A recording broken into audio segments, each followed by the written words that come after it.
Welcome back. This is my 1954 Envoy build using a custom body swap 1954 body onto a 2006 Envoy chassis. In this video we're addressing door gaps. There really wasn't a door gap to begin with. The back of the door actually overlapped the cab. As you see here, we got it nice and straight.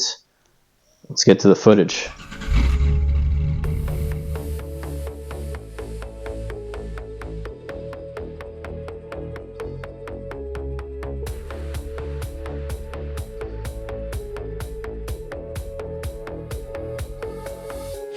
Welcome back, guys. I actually have gotten a lot of parts in. First off, I got all my parts for my door hinges. I got those rebuilt, new bushings and pins and springs. Just hitting those with some primer now. I've gotten, these are the splash aprons. So those will fill in this area here. Because I moved my fender forward, I'll have to cut them up and, I don't know, make them custom, I guess, to fit. But that all we will do once the running boards are mounted. I also got my new front bed panel and the most rear sill, they call it, but the support for the box. So I'll help square things up, get this panel replaced. I also got the other 4 rims for these. I'm just going to get some tires thrown on them, and we'll see those probably later. So as I'm waiting for these paint to dry, I'm going to hang up this sign that my wife got me for my my birthday. Okay, I got the driver door hinges in and the door just on there. It's I mean it's bolted in, but it's obviously not fitted, so that's what we're going to tackle in this video. You can tell here virtually no gap, super tight. In the back, huge gap. So first off, we're going to have to slide it back. I mean, my overall height with the body line here isn't bad. In the back, it's going to have to come up a little bit. So there'll be lots of tweaking. We're going to play with the mount as much as we can, get it as close as we can, and then we'll start metal working the actual gaps itself.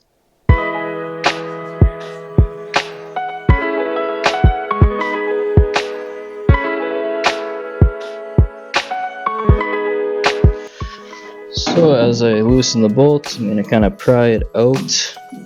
These door hinges just slide into the door.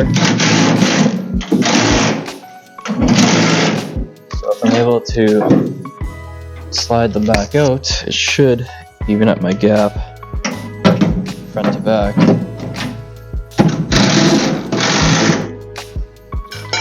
Let's give that another check.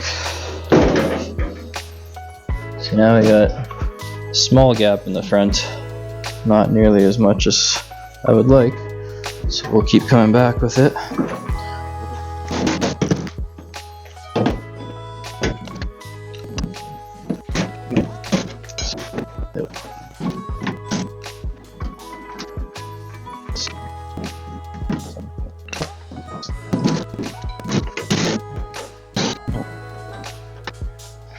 Okay. You have a gap in the front. It's actually decently even. It's a pretty tight gap though, but that is an aftermarket patch panel in the front, and we have an aftermarket cab corner in the back. We got some stuff fighting us here. Okay, I think I would like the bottom to tuck in more and the top to come out more, because this is sunken back like half an inch up there, and this is out just maybe a 1/16 of an inch. If I get it to come in more, I'd be happy. Yeah, so that will be more adjustment on the inside where the hinge meets the cab on the pillar. This one, top one, we want to come out. Should just loosen that top bolt and already did.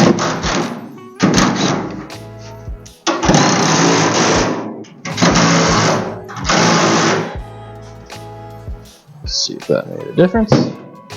I would actually say that did make a difference. Pretty minor, but this bottom I kind of want to fall inwards.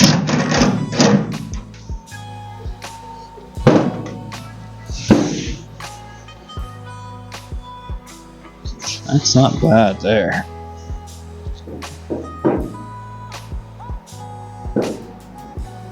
I don't hate it. So with the door closed, my big concern was up in this window area because I can't make adjustments there other than on the door, grinding the door. So I got a pretty even gap all the way around, which I'm happy about. The door and the cab in the front, or sorry, that's in the back, but it's as well in the front, needs to come out. But yet at the fender and at the, I don't know, cab corner, it fits good. So I'm gonna have to just, I guess, massage this whole lip, bring it out a little bit. Overall, it's fitting good. I have a decent gap there, and it doesn't touch anymore, which is always a bonus. It does touch in the back a little bit, but I know I'm gonna have to do some work around that cab corner because that's a pretty big gap. So I'm thinking I will just push this part of the cab back to make that gap nice and even. But for now, I'm gonna try focusing on this top half right now and try to get that half decent.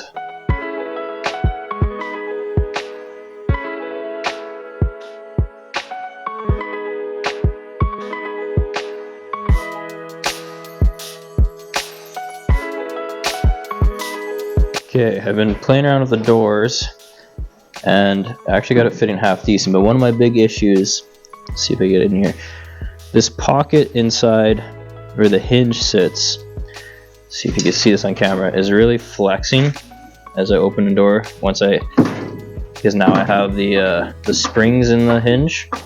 So I'm going to take some square tubing to come from the pocket across to the fender, and it should brace it up enough. Alright, I got the square tubing welded in there. There's no more flex. I'm really happy with my gap around the window arch here and with the body molding, the body line. This front gap is actually pretty nice. It's a little bit tighter in the middle. This door hinge, when I originally got it, didn't have any springs in it, so the door has been hitting the fender. So now this lip is wavy and lifted up. So I'm going to take the door off again and hammer and dolly this all flat, and then I'll put it back on. Hopefully get it back in the same spot, and then I'll open this up a little bit to make that gap perfect. Okay, I got the door back on. I've smoothed out this edge pretty decently. Got it fitting good again. Gaps are all nice up top, body line lines up. I bought some aluminum. I was hoping for 3/16, but they only had 1/16, so I just taped through them together. My gap is decent at the top, and at the bottom this fits in. 3/16 is my ideal gap line. So I'm gonna essentially slice through I don't want to call this the fender, but through the cab. I'm gonna slice it with a grinder and open up the gap, and then go back in and weld it shut with this in my gap, and it should give me a nice straight gap line.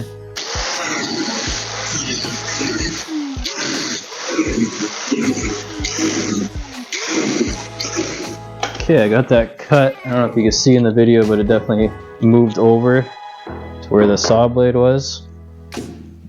Cutoff wheel.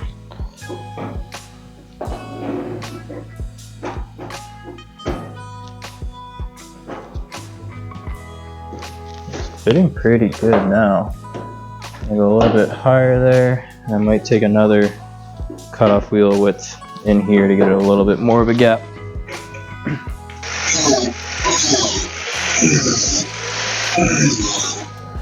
That might just do it. That's the basic idea. As I go up with the tool, I will tack it, and should leave me with a nice straight edge.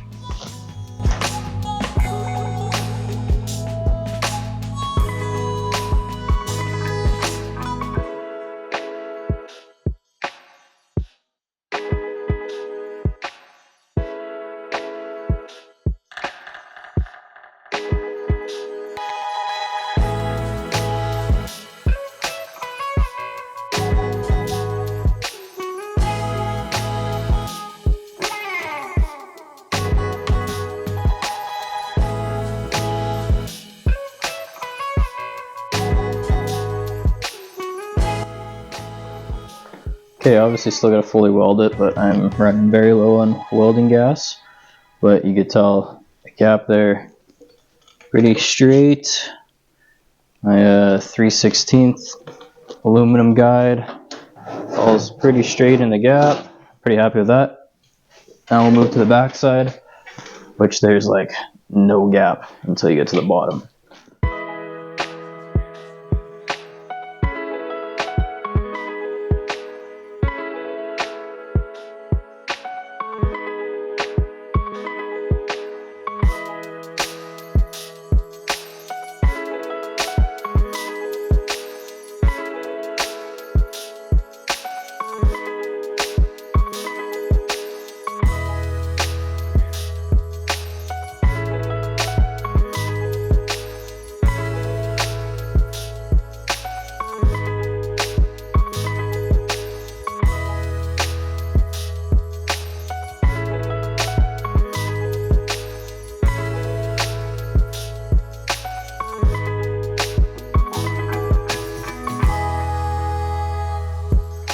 Okay, I got it tacked together.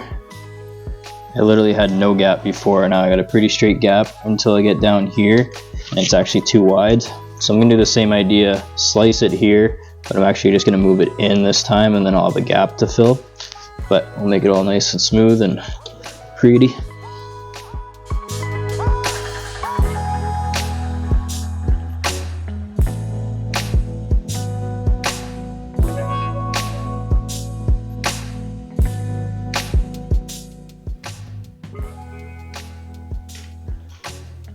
Got a pretty nice gap there. I mean, like I said before, there was zero gap. Now we got a nice 3/16 all the way around. And in the front, really happy with how it turned out so far. So obviously I got lots of welding to do and metal prepping, but we'll get after that right away.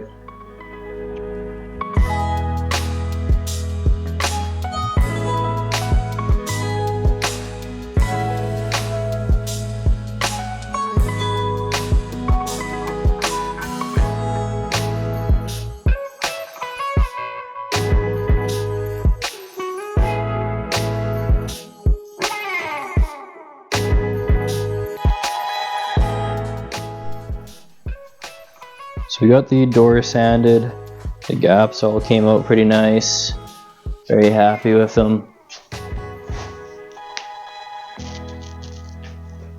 The only thing I would like to still tweak a little bit is this, it's sitting a little bit low.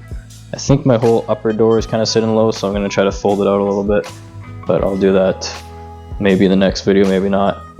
After I sanded the front fender in the last video, I got lots of questions about why not just leaving it patina.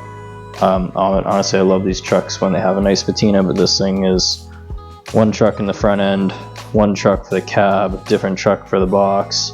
Nothing really matches. Plus, you know, new fenders, new running boards, some black parts, some not. So instead of recreating the patina, it's going to get full paint job, and I want to make it nice. I'll make it look pretty. But we'll continue on. Every time I kind of finish metal working something, I'm gonna sand it down. Eventually this whole thing will be bare metal, and then it will get epoxy and all body worked and whatnot. So that's calling it a video for today. Thanks for watching, guys. Make sure you subscribe, like, comment,